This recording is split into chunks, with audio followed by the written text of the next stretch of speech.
Okay. It's been almost a week since we met last time on a Geeky.Lykke call, and there's been much work done by now. Andrey and Oleg, the force of Lykke's development team, this time will share the details about Ethereum and Blockfolio integration, hacker attack resistance, and the reliability of the Lykke Wallet architecture. Hi, guys. Hi. Last time you already touched upon the issue of Ethereum integration, and at what stage is it now, Andrey? Currently, from the high level, I can tell that we are working on ERC20 token integration. It's like kind of Ethereum standard for no contracts. I think Oleg can help with this issue a little bit more because he's involved in this stuff. Yes, so with providing an ERC20 integration, we will be able to include more assets already awaited by our traders, and the current stage is we are finalizing the work on our own ERC20 indexer. It is needed also for another task for private wallet integration, and we have finished with this indexer, and it was already released, and currently it's synchronizing and gathering all the needed data. The next stage will be to release the API for this data, and it will unlock the possibility for us to release the private wallets and further the ERC20 integration. You mentioned private wallets. What's the difference between the trading wallets and private wallets? The trading wallet on Lykke Exchange is a key to our security. Because trading wallet represents itself a multi-signature wallet. It's done for both Ethereum and Bitcoin, and the mechanisms are different, but for both cases, the core idea is that our client has the same rights as Lykke for his wallet.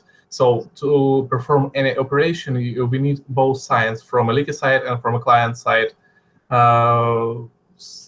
Despite the fact, for example, let's imagine if Lykke service is compromised, without the client case, attacker cannot do anything with the client funds. And if client is compromised, he can contact our support, and we will lock his server-side key. So the trading wallet represents itself two keys. From the other side, the private wallet is a regular wallet. It can be generated in our application or imported from outside. It's a regular wallet with a single key. It's all the wallets that all are used to see in every platform or in most of the applications. So for Ethereum, we will have the same private wallet as we already have for Bitcoin. Got it. Thank you. And tell me, please, do you use your own library for the integration of ERC20, or you have a ready library? We are using an Ethereum library for all Ethereum assets, and for all Ethereum blocks, transactions, for all Ethereum stuff, we are using an Ethereum library. It's the same author as for a library for Bitcoin and Bitcoin. These libraries are open source and can be found on GitHub. Thank you. And guys, tell me, please, are you planning to expand the number of tokens supported in the Lykke Wallet? Andrey? Yep. So we were discussing this day about this, how we're gonna do it, how we're gonna find the patterns, how we can find the patterns between, for instance, the different blockchains, and how we can find, and is there no patterns, how we can issue tokens or coins within these different blockchains. And also, I wish to add that when we will release the ERC20 integration, we will be able to release most of the ERC20 awaited tokens. and they will be available for trading. So we'll extend the list of instruments after the ERC20 release immediately. Okay, thank you very much. So moving a bit further, I know that there is another long-awaited feature under development right now. It is the integration of Lykke into Blockfolio. Oleg, tell me please, what's been done already on our side? Yes, we have provided the API for Blockfolio for guys from Blockfolio. From start, I wish to add that Blockfolio is a very convenient tool for traders. It can be used to trace and track all your inventory, all your trading portfolio, to set convenient alerts, and to monitor the markets. We have already similar experience with integrating with CoinMaker Cup. We have provided an API endpoint for them before, and we are presented on CoinMarketCap already for almost a year, as far as I remember. So Blockfolio is the next thing. And when Lykke Coin will be available for use as a part of Blockfolio? The Blockfolio team informed us that they have placed us to their development queue, and hopefully it will be available in September. Mm-hmm. Okay, addressing the questions of security, have you ever experienced any hacker attacks in Lykke? For sure, yes. As we have an open API and interest to a company and to Lykke itself raises, we are experiencing a rising number of attacks. Basically, most of them are just for brute force attacks or attacks using a leaked databases of user passwords and emails. For example, the most common case is Bitcoin forum leaks in 2013, as far as I remember, BTC leak in October of 2014. So we strictly recommend for our users to use unique passwords for when working with Lykke Exchange. However, we introduced lots of measures to prevent such attacks. For example, two-factor authentication, also SMS confirmation when logging in from another device to obtain a private key, to obtain an encoded private key. So in most cases, even if some user is using not unique password, an attacker will not be able to perform any operation without the second factor and the SMS confirmation. So. Okay, Andrey, and tell me please, why is it safe to store funds in Lykke Wallet? It's a very complex question, you know. I'd say it's quite safe. We are taking security is very, very serious. We do not take compromises here. If we can do it over secure, we are doing it over secure. We are not doing it very usual way. Actually, I can see a lot of injections in database, like people trying to put JavaScript injection, PHP injections to our. They are trying to invoke our API with these injections. It won't work because we do not use this technique at all. We use a little bit different technique. I'll try to explain it a little bit. First of all, I believe the most secure thing for us should be a session. You can check when you then you being authenticated to our Lykke Wallet. We issue for you a session. Not token, it's random, like GUID. It's not GUID. It's like GUID, a sequence of bytes, and it's a handle to the client according to his session, and we take this stuff very serious. We are trying right now to develop, not we're trying, we are developing right now web-based terminal, and we are redoing a session engine. We are trying to put a little bit difficult authorization policy. Like if you want to do some money-related aspirations, it should be different authorization policy for iPhone stuff and for web stuff. So I don't know. We can not talk about security very, very much. It's a very complex stuff. Also, the key to our security, as I have mentioned, that for all operations we require 2 keys and multi-signature wallets. Yes, sure. This is, I think, we tell about this everywhere, that we have 2 keys, 1 key is at Lykke, other key at iPhone. We do not know other key. And when designing a new feature, we're trying to put a point that on design stage, that how our system will be working if this part is compromised or this part is compromised. We are assuming that some part is already compromised and taking measures to prevent the attacks. And in terms of web terminal, as I understand, it will be not possible to access the web terminal without having the phone in your hands, right? First release, yes. We will see how it goes after that, but in the first release, to do real actions with money, you need iPhone or Android, and you need Lykke Wallet installed there, just to make sure that your key is there, not at your laptops. Safety first. Apart from being safe, Lykke Wallet is an easy-to-maintain tool, and from the point of view of its architecture and code. Andrey, can you please give us a brief overview of what Lykke Wallet architecture looks like? Sure.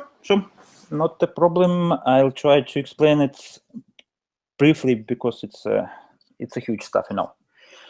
We were talking about this previous meeting that we have a really microservice architecture. That means all microservice has its own small responsibility. For instance, I will try to explain you. Let's say iPhone or Android client need to do some request response activity. So usually, it's usual case. There are exceptions, but you know, it's just an exception. Usually, when you want to do something with our system, let's say you already have token, you already authorized, you already authenticated, you do a request to our engine stuff. Actually, I can show you it. Like, I don't know. Let's put it a little bit here. Just it's open information. If we check it here, you can see first you are bumping engines. It's like here. After that, engines make decisions which API it should invoke. Which of them? Well, first one or second one, third one, doesn't matter. It's just bumps API, and at API we just check if it's a client, if client can do everything, if client cannot do, if client authorized, not authorized, is it validated? All the magic between your request goes to the real microservice is being verified here in API. After that, it decides if it's a deal, it goes to matching engine. If it's not a deal, you do not want to do a deal, you want to do some usual stuff like give me please my personal info to show or other stuff not related to deals, threads. We have a list of services, microservices, and all activities you do, at the end of the day, we just put event on RabbitMQ service bus. So after that, if we need to do some job after general microservice done the general job, if we have to do some after job, we just need to subscribe to RabbitMQ and get and to do after job. For instance, after job, we have departments A or B, like risk department, like reports department, or other department. We just have a replication of RabbitMQ to that department, and they have their amount of the databases, microservices of everything. So we just we are trying to do it very decentralized way. So there is no general responsibility, and there is no main point of attack. If you attack something, you attack just one microservice. So it's around 50 or 60 microservices right now, distributed throughout not just one data center, several data centers, just to make sure that all important stuff are distributed. And general picture of each microservice, it's just Docker. I didn't put it right here. Most probably I can fix it right now if I have a Docker icon here. Looks like I'm not have Docker. Okay, here it's a Docker.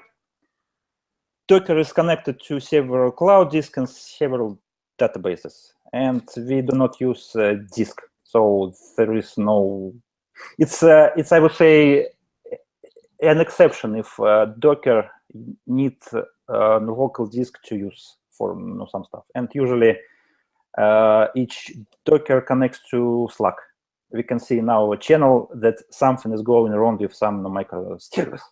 So 24 hours, the people who are responsible to make sure that something is going wrong, to make sure that if something is going wrong, that we can call the people who can help and track the issue and fix it.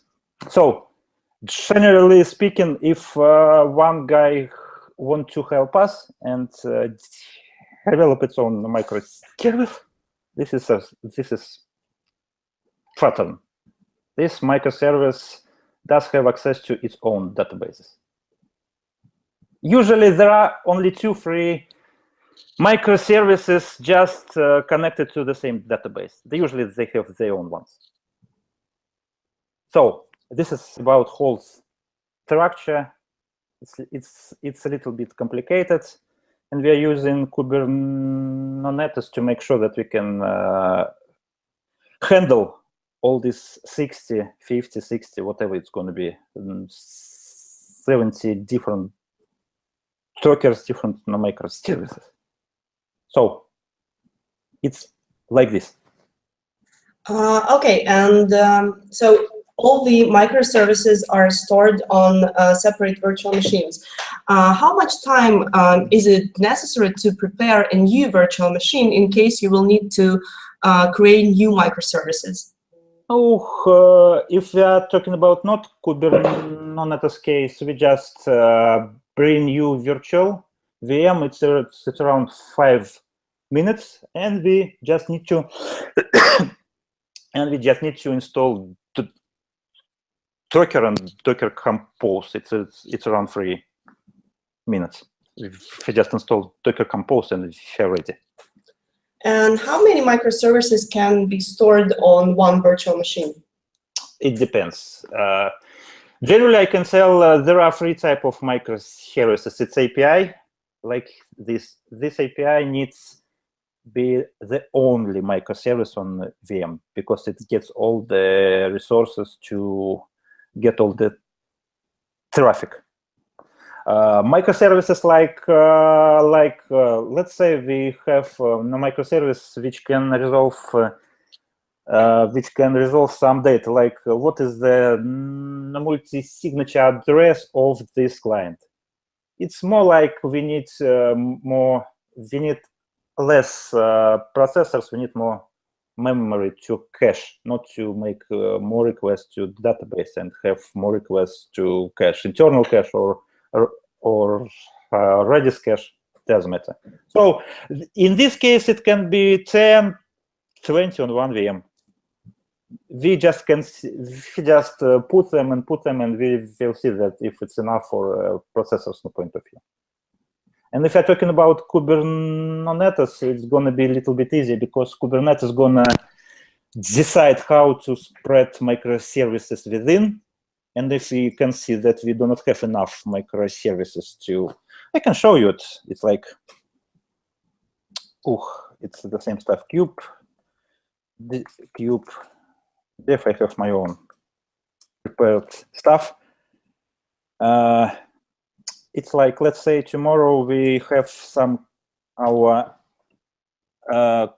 Kubernetes. It's on dev right now. We have the same one on production. I'm not going to show it on production, but the idea is the same. It's kube dev, yes. The idea is the same, just as I killed. You can see. We just need to check if our processors are being consumed for 80%, no 90%, like that one. You can see it's a node. We can open it, it's 87%. It's a demo environment. We can handle here no 70%, but if we can understand that we need to spread microservices more, we just can add new 5 nodes, 10 nodes in, I don't know, in 10 minutes, like in 10 minutes, and Kubernetes is gonna spread them by itself and share processes. And can't you summarize all the benefits of having such a decentralized architecture? Generally speaking, decentralized architecture has a lot of benefits. Like, first of all, we can get new people who want to help us to build infrastructure, and they can understand, and not they can understand, they can deliver the objectives very fast. They can just need to understand which microservices they need to invoke, which microservices depends on their microservices, and this is it. If you're talking about new people, if we need to expand virtual VMs where we're gonna maintain microservices, if we use Kubernetes, we can do it very easy way because Kubernetes orchestrates all this stuff. And we do not have disadvantages like we have one big application which can do everything, and sometimes to deliver this one big huge application, we need to test one application very carefully. We can just write automated tests on small microservices and make sure that small microservice works this way, like it was before it got some changes. And if you create new feature, you understand that you need 5 or 6 microservices. You need these 5 or 6 amounts, and we can deploy them in advance. We can develop them, we can test them, and deploy one by one, not consuming too much at one point of time of tester resources. So it's a lot of